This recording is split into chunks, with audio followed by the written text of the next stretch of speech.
வணக்கம். இன்றைக்கி என்ன சாப்பிட போகிறோம் அப்படின்னா, இன்றைக்கி வந்து நம்ம சப்ஸ்கிரைபர் ஒருத்தர் வந்து கன்னியாகுமரி ஸ்பெஷல் அவியல் பண்ண சொன்னார். அவியல் ப்ளஸ்ஸு பருப்பு ரசம். பருப்பு ரசமும் கன்னியாகுமரி ஸ்பெஷல் அவியலும் பண்ண சொன்னார். அவருக்காக இந்த வீடியோ வந்து இன்றைக்கி வந்து அவியல் வந்து எல்லா காய்கறியும் போட்டேன். முருங்கைக்காய் ஒன்று வந்து மிஸ் ஆயிடுச்சு. ஏன் அப்படின்னா, முருங்கைக்காய் ரேட் வந்து ரொம்ப ஜாஸ்தி ஆயிடுச்சு. கிலோ கேட்டால் 500 சொல்கிறாங்க. ஏன்னா அந்த முருங்கைக்காய் சீசன் இல்லையோ என்னமோ, அந்த ரேட்டுக்குலாம் நம்ம ஒரு 1/4 கிலோ முருங்கைக்காய் ஒரு 3 முருங்கைக்காய் 4 3 மணிக்கு முன்னே தான் நிற்கும். நம்ம ஆல்ரெடி வாங்கியிருக்கோம். அதுவே ரூ. 100னா வாங்க முடியாது போட்டு. ஸோ அதை தவிர்த்துட்டு எல்லா காய்கறியுமே போட்டாச்சு. அது போக கோபி 65, வாழைக்காய் பஜ்ஜி, அப்புறம் முட்டை மசாலா கிண்ணத்தில் வச்சுருக்கிறதுனால அது வந்து நமத்து போயிடும். இலையில வச்சு தண்ணி தெளிச்சாங்கள்ல, அதனால் கிண்ணத்தில் வச்சுருக்காங்க. ஸோ இன்றைக்கி வந்து பருப்பு ரசம், கன்னியாகுமரி அவியல், நம்ம சப்ஸ்கிரைபர் ரெக்வஸ்ட்டுக்காக நல்லா பருப்பெல்லாம் வேக வச்சு குழைய வச்சு பருப்பு ரசம் நல்லா மணக்க இருக்குது. சூடாக இருக்குமோ, கொதிக்குது. ஸோ இன்றைக்கி காலையிலேயே, ஏன்னா நமக்கு வீடியோ போடுறதுக்கு லேட் ஆகிடக்கூடாது அப்படின்றதுக்காக இன்றைக்கி டிஃபனுக்கே எல்லாமே ரெடி பண்ணிட்டாங்க. காலைல சீக்கிரமாக எழுந்திரிச்சு. ஸோ அதனால் இன்றைக்கி சாப்பிட ஆரம்பிக்கலாமா?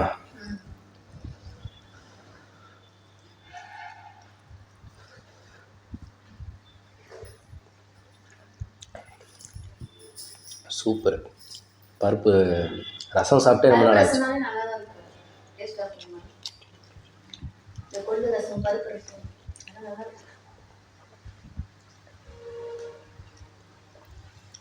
அவியல் இது ஒரு டிஃபரெண்டா கன்னியாகுமரி ஸ்டைல்ல பண்றாங்க. ஆனா ஈஸியா இருக்கு இப்ப அவியல் பண்றது.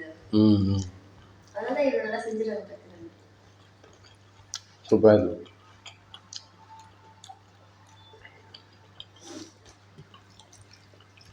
முட்டை மசாலா பண்ணி ரொம்ப நாள் ஆச்சு. சரி, ரசத்துக்கு நல்லா காசமா. நாங்கள் அவியல் பண்ணியிருக்கோம். கன்னியாகுமரி ஸ்பெஷல் தான் அப்படின்ற மாதிரி எனக்கு தெரியாது. ஆல்ரெடி அவியல் போட்டு சாப்பிட்ருக்கோம். நல்லாயிருக்கு. யூடியூப் பார்த்து செஞ்சுருக்கோம். என்ன நமக்கு இருக்குது செல்லு, பார்த்து செய்ய வேண்டியது. அவ்வளோதான். தெரியலன்னு இனிமேல் எதுவும் சொல்ல முடியாது. தெரிஞ்சுக்க வேண்டியதுதான்.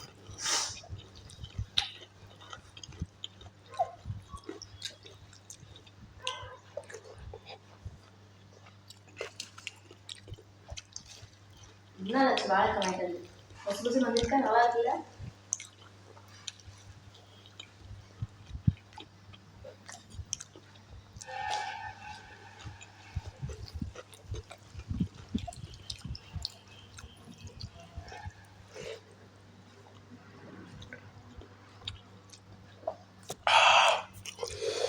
சூடாக இருக்கு.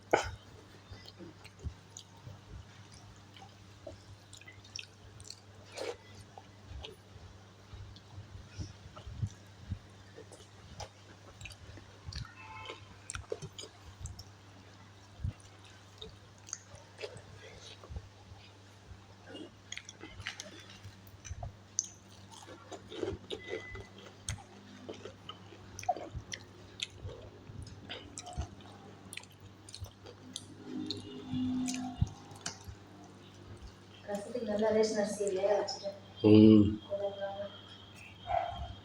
அப்பதான் ரசத்துக்கு நல்லா இருக்கும். வேற பூச்சி மாதிரி இருக்கும்ல, சாப்பிட முடியும். இருந்தாலும் நல்லா இருக்கும் ரசத்துக்கு.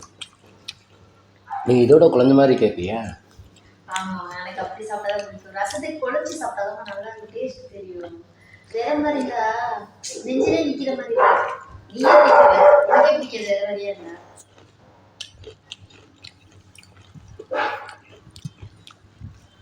இது எப்படி இருக்கு? காலிஃப்ளவர் மறு சூப்பராக இருக்குது. நீ எப்போ மாதிரி பண்ணவே இல்லை, அது மாதிரி தான் இருக்கும். சிக்கன் இந்த மாதிரி நம்ம வியாபாரம் சூப்பராக இருக்கும்.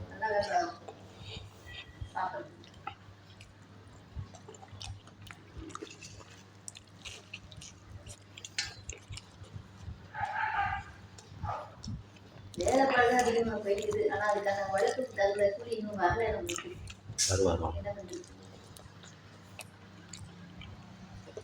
கண்டிப்பாக வரும்.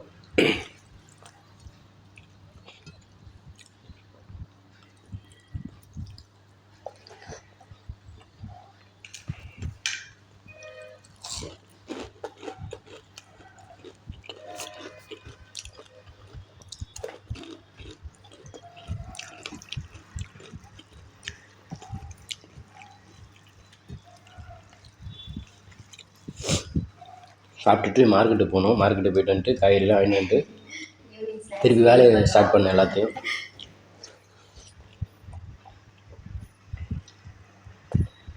காலையில் எழுந்தாச்சுன்னா நைட்டு 10 மணி வரைக்கும் நாங்கள் நேரம் சரியாக இருக்கும்.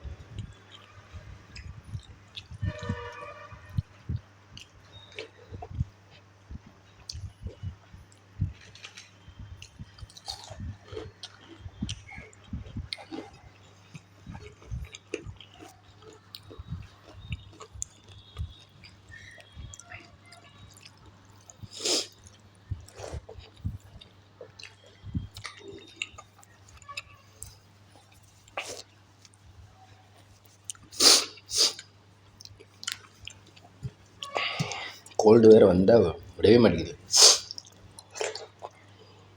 என்னை பாரு, கோல்டு வந்து அவங்க விட மாட்டேங்குதா? அது வரல, அது உன் கூடவே இருக்கு. அது எங்கேயும் போல எங்கேயும் வரல. அது பிறந்தது உன் கூடவே இருக்குன்னு சொல்லு. வந்துச்சுன்னு நான் சொல்றேன். இப்பதான் சமீபத்தில் வந்த மாதிரி சொல்றேன். அதுவும் சரிதான். நல்ல காரசாரமா மிளகு ரசம் அது இதுன்னு சாப்பிட்றேன். அவனுக்கு சளி போக மாட்டேங்குது.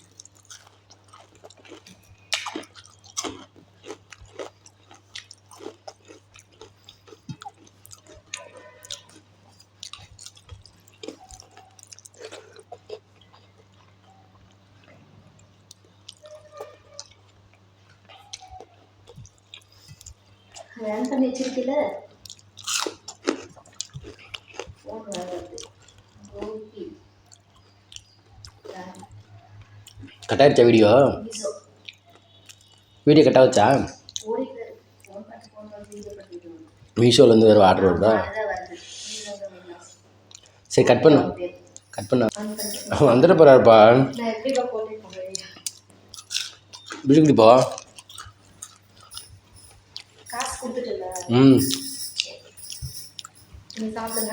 வீடியோ ஓடிட்டு ஃபோனுக்கு வந்து பேக் கவர் போட்டிருந்தேன். அதோட ஆர்டர் தான் இப்போ வந்திருக்குது. வீடியோ போட்டுருக்கும்போது வந்துடுச்சு.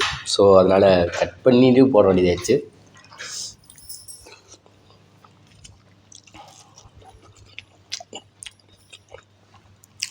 ஸோ என்னோட மொபைலுக்கு இருக்குது. சித்ராவோட மொபைலுக்கு பேக் பவுச் வந்து உடஞ்சிருச்சு. ஸோ அதனால் போட்டேன். கிட்டத்தட்ட ஒரு வாரத்துக்கு மேலே ஆயிடுச்சு. இந்த செல்லுக்கு தான் இந்த மொபைல் தான் வந்துருக்கு. அதான் வாங்க போயிருக்காங்க.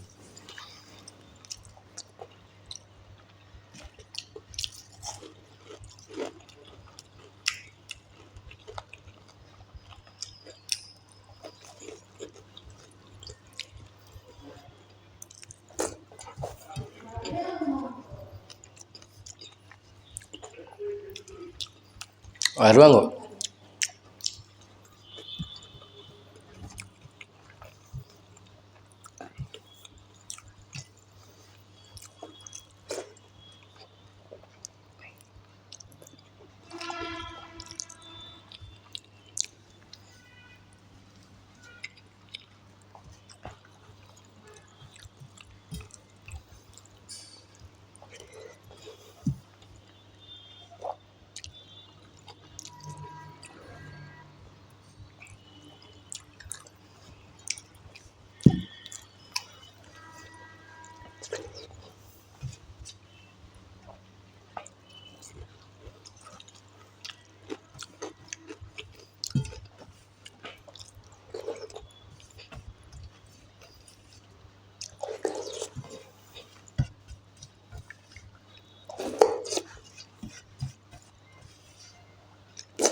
வருதா?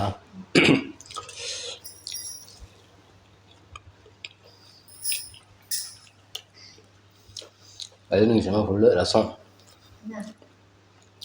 ரசம் பொரியல். ரசம் நிறைய ஊற்றி சாப்பிட்டோமா, வயிறு ஃபுல்லாகிடுச்சு. நல்லா இருந்துச்சு எல்லாமே. எதுவோ குறை சொல்கிற மாதிரி இல்லை. இந்த வடையை நிப்பாட்டி நான் பார்த்தேன். அது இடையில வர்றதுக்கு மனசு இல்லை. நான் வச்சதே 3 பஜ்ஜி தான், செஞ்சதே 5 தான். உனக்கு 3 எனக்கு 2.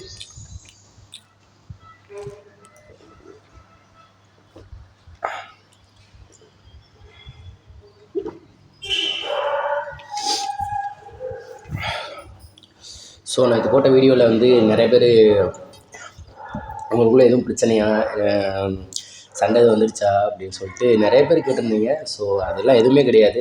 கடை வந்து கொஞ்சம் நம்ம பொருளெல்லாம் ரெடி பண்ணிவிட்டு அங்கே போகிறதுக்காக ஒரு மாதிரி தலைகளை ஓடிக்கிட்டே இருக்கும். லேட் ஆகிடுச்சுன்னா என்ன பண்ணுறது, கஸ்டமர் வந்து வெயிட் பண்ணுவாங்களே அப்படின்ற மாதிரிலாம் திங்கிங் தோணும். ஸோ அந்த மைண்ட் செட்லேயே அவங்க வந்து எல்லா வேலையும் பார்த்துட்டு இருந்தாங்க. நான் வந்து நானாக சாப்பாடு போட்டு நான் வீடியோ போட்டுக்கிறேன் அப்படின்னு சொல்லிட்டு நான் தான் பண்ணிகிட்டு இருந்தேன். ஸோ யாரும் தப்பாக நினைக்க வேண்டாம். திருப்பி சொல்லிக்கிட்டு இருக்கேன். ஸோ யாரும் தப்பாக எடுத்துக்கிறாதீங்க. சிம்பிள் தான், ரொம்ப எதுவுமே கிடையாது. நேற்று வந்து நான் வந்து மேக்ஸிமம் தான் இப்போ கூட பாருங்கள் தண்ணியே சாப்பிட குடிக்க மாட்டேன். நான் சாப்பிட்டு முடிச்சுட்டு தான் குடிப்பேன். அந்த டென்ஷனில் வேறு தண்ணி எடுத்து வைக்க மறந்துட்டேன். ஸோ வேறு எந்த பிரச்சனையும் கிடையாது. ஸோ இன்றைக்கி வந்து நம்ம சப்ஸ்கிரைபர் கேட்ட மாதிரி சூப்பரான சாப்பாடு, அவியல், கன்னியாகுமரி ஸ்பெஷல் அவியல், பருப்பு ரசம் சாப்பாடு வீடியோ போட்டாச்சு. ஓகே, அவ்வளோதான். இந்த வீடியோ பிடிச்சிருந்துச்சுன்னா லைக் பண்ணுங்கள், ஷேர் பண்ணுங்கள், கமெண்ட் பண்ணுங்கள், மறக்காமல் சேனல் சப்ஸ்கிரைப் பண்ணுங்கள். சப்ஸ்கிரைப் பண்ணிட்டு பக்கத்தில் இருக்க பெல் ஐக்கான் கிளிக் பண்ணிக்கோங்க. அப்போ தான் நான் போகிற அடுத்த வீடியோ உங்களுக்கு நோட்டிஃபிகேஷன் வரும். நன்றி, வணக்கம்.